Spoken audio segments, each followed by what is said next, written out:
Hey everybody, welcome back to TLTV. My name is Tyler, and this week we are going to be talking about the box office smash hit Avengers Infinity War. Now, I will cover a few things before I get into the actual movie that are non-spoilers related. So, if you haven't seen the movie, you don't have to turn away just yet. The first thing I will say is that this film was shot entirely with IMAX ARRI cameras. ARRI? ARRI? Whatever. Up until this point, the only films that were shot entirely with IMAX cameras were like, 20,000 Leagues Under the Sea, those science-y type documentary movies that you see in random like science centers, like the Pacific Science Center in Seattle. This is the first blockbuster type film that was shot entirely on IMAX cameras. So every single shot of the entire movie was framed with IMAX in mind.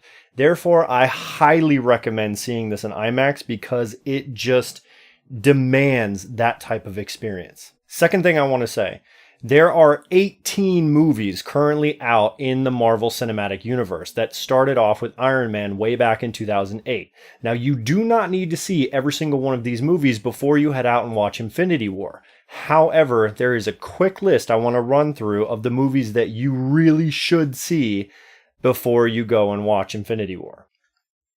First up, Iron Man in 2008. It's the first Marvel Cinematic Universe movie. It kind of sets the tone for everything and kicks off this whole entire world. Captain America back in 2011.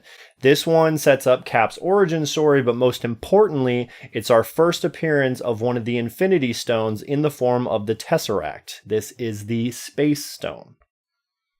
And we've got the Avengers back in 2012. This is the first kind of team-up movie and brings everyone together. Now, if you're not going to watch all of the origin movies, this one is kind of critical because it brings everyone together. It's a good, short way of kind of getting to know everyone without watching every single origin movie if you do not want to.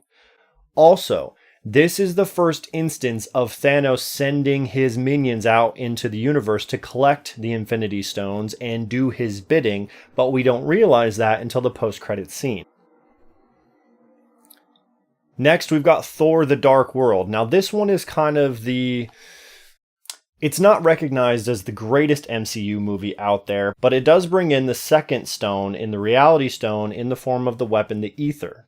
Next, you've got Guardians of the Galaxy, which came out in 2014. This once upon a time standalone movie was so successful, it spawned its own, sequels and things like that. But this movie is important because it brings in the Power Stone and gives us a kind of look into the universe. Everything up until this point had been previously set on Earth, and this is our first look out into the universe and how things are beyond Earth's borders. Avengers Age of Ultron back in 2015. This one has another Infinity Stone in the Mind Stone, and it also shows us the introduction of two very pivotal characters in Infinity War, Wanda, the Scarlet Witch, and Vision.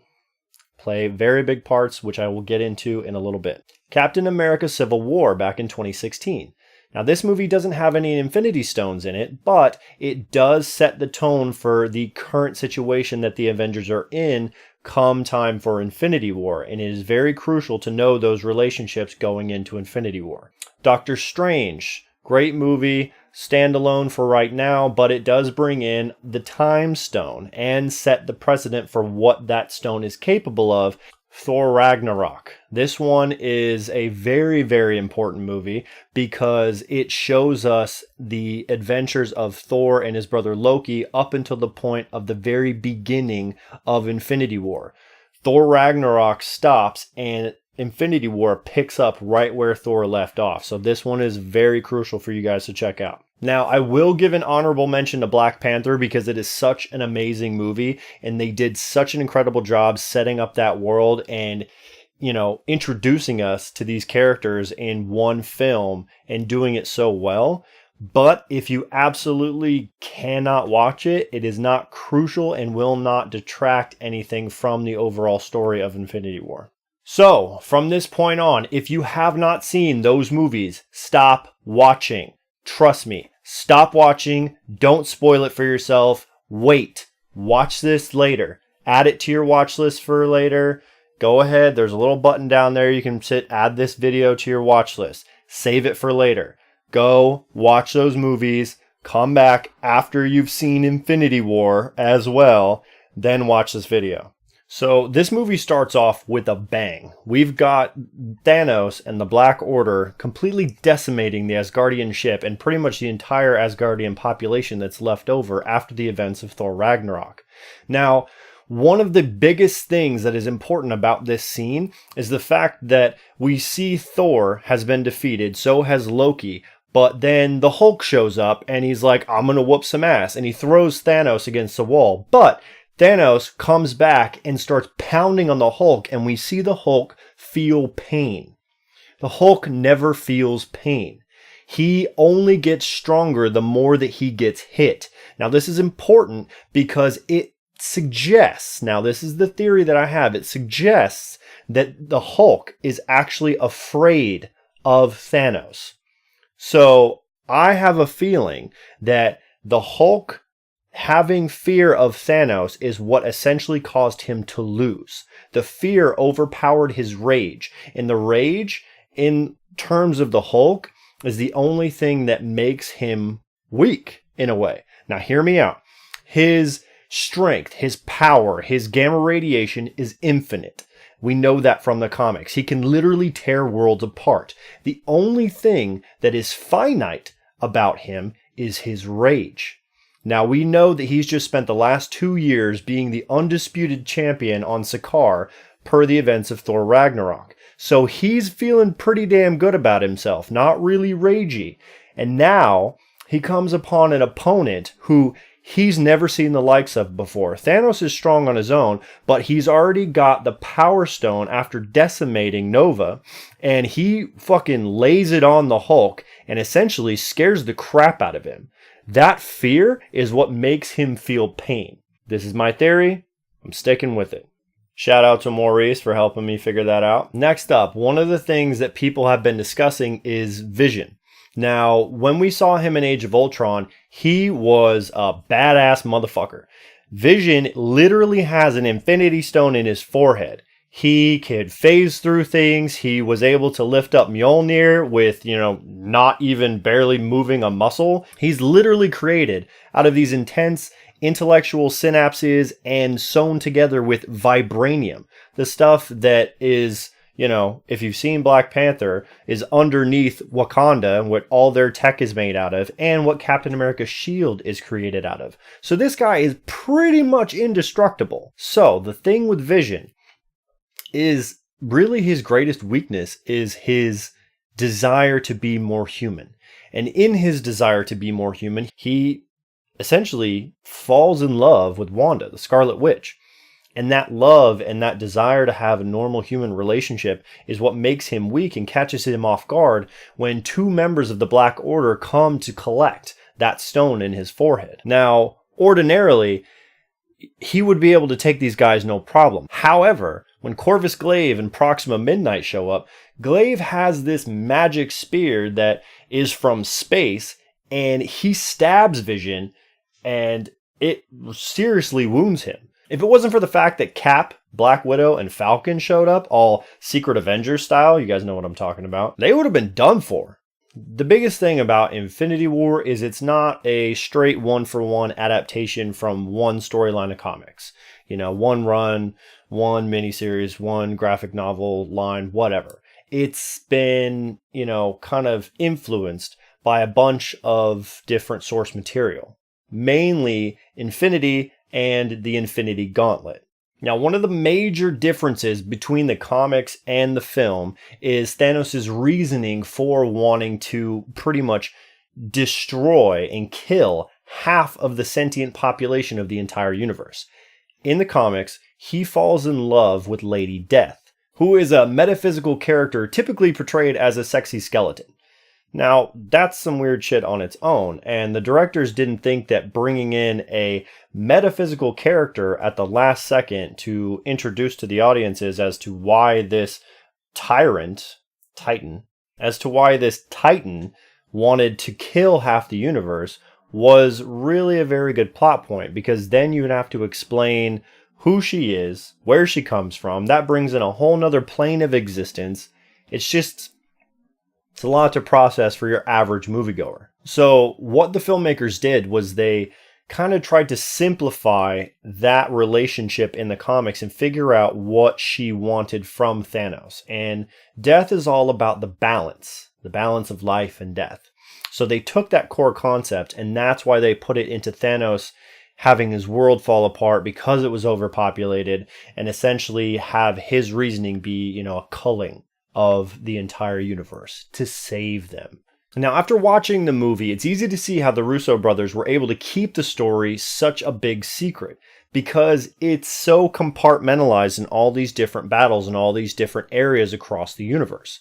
Now, I have to admit, when I was seeing the trailers and seeing all the hype and the lead up to this movie, I was convinced that it was going to be all of them together, one major battle for the end.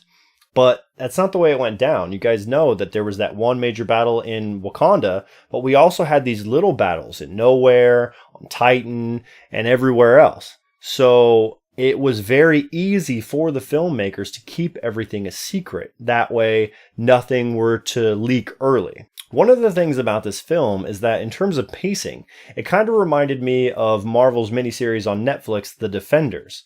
If you guys have seen it, you'll know what I'm talking about. It was pretty much from start to finish, it was go, go, go. It was like the last 2 or 3 episodes of a TV season. It's all been leading up to this, and once that gas is ignited, it just doesn't stop until the end.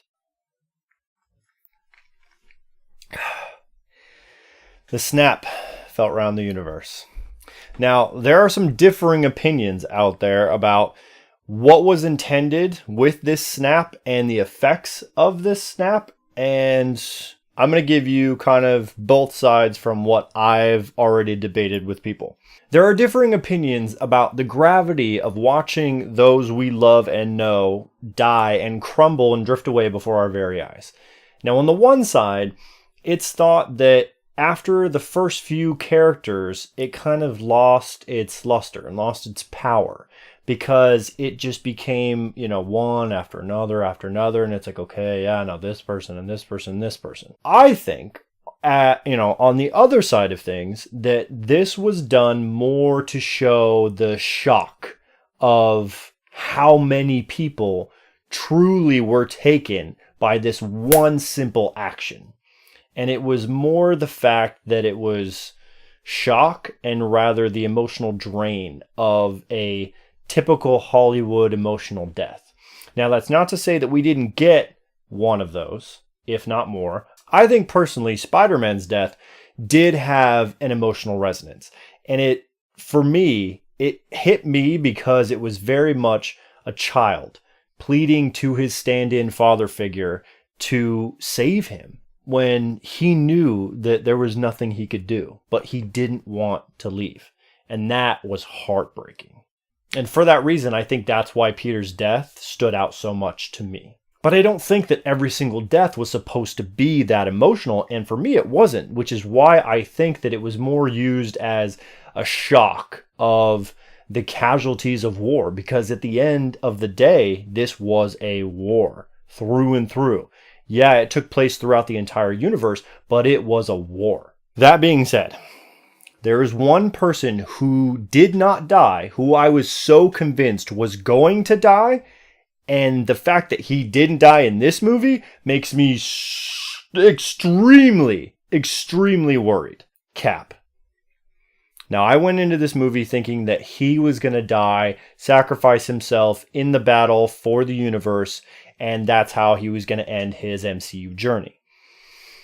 Now, having seen the movie and having seen how the events have played out, we lost so many people. We lost Black Panther, we lost Spider-Man, we lost Vision, Scarlet Witch, so many people. Now, out of all of those people, we could probably deal with those losses and move on from every single one of those deaths, except for Black Panther and Spider-Man. And I'll tell you why. Because those two characters themselves have just really started to create their own tentpole franchises within the MCU, and I don't think the studios would be willing to abandon that cash cow so soon out the gate. Now, I'll tell you why this makes me worried. It makes me worried because I think, as per the comics, that the events of Infinity War will be reversed as per the power of the gauntlet. The Avengers and whoever's left will come together and band to find Thanos, get the Infinity Gauntlet back, and undo that snap felt around the universe.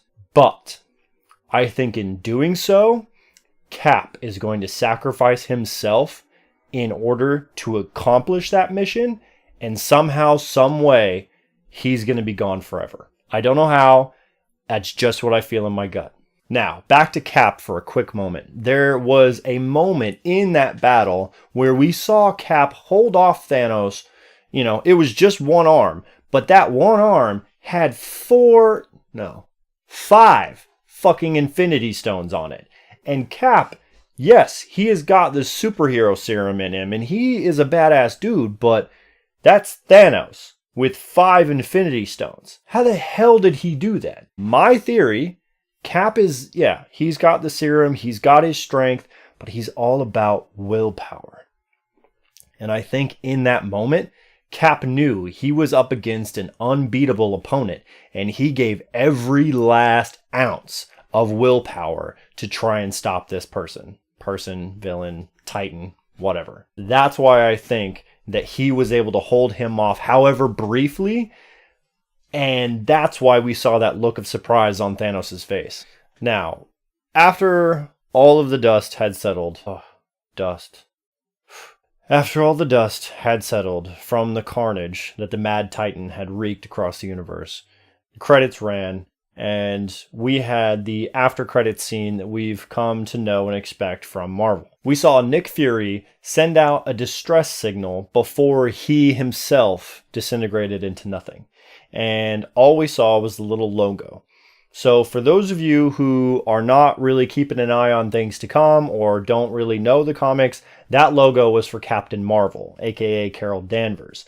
And her movie is coming out next March. Now, really, in the timeline, her movie is the only one in between us and the next Avengers movie. Obviously, there's a lot of things up in the air, but rumor has it that the upcoming Captain Marvel movie will revolve around the Kree-Skrull War, and it will bring back Ronan the Accuser from Guardians of the Galaxy. And you're kind of wondering, how is that possible? Well, it happens in the past. This movie takes place in the 1990s. So it's going to have a lot of implication for what happens in the future. And what I mean by that is the Skrulls are shapeshifters. So this movie could inform what has already happened in the MCU, and maybe people aren't who they say they were the entire time, and it will definitely inform how we move forward. But there is so much in the air as to what happens and where we go from here, because Marvel has a slew of movies that are planned for the next 10 years, but there's only 5 that have been confirmed with actual titles, so we can't really glean any information from that schedule. And the 5 that have been confirmed are Ant-Man and the Wasp, coming out this July, and per Infinity War, we know that Scott Lang kind of removed himself from the Avengers situation to save his family. After that, Captain Marvel, which we know will inform the next Avengers movie, which is the next one after that in May of next year, which we still don't have a title for. But in next July, we have an untitled Spider-Man Homecoming sequel.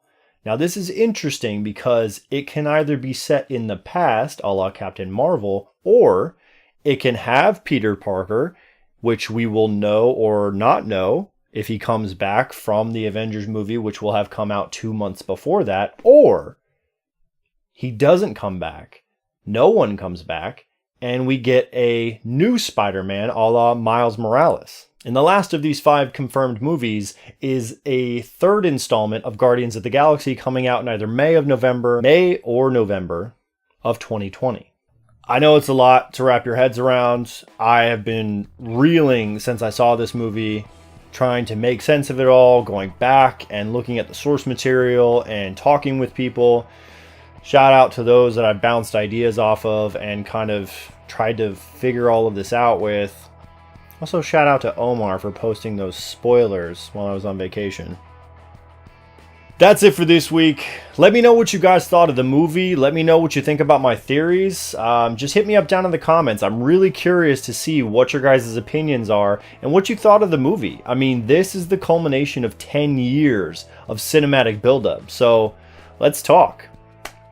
Once again, hit that like button up in the corner if you're watching this on Facebook. If you're watching on YouTube, go ahead and hit that subscribe button. Tick that little bell so you can be notified for future episodes. You can also follow me on social media at Tyler J. Lamar and on the Stardust app at TLTV for my raw reactions to what I'm currently watching right now, i.e.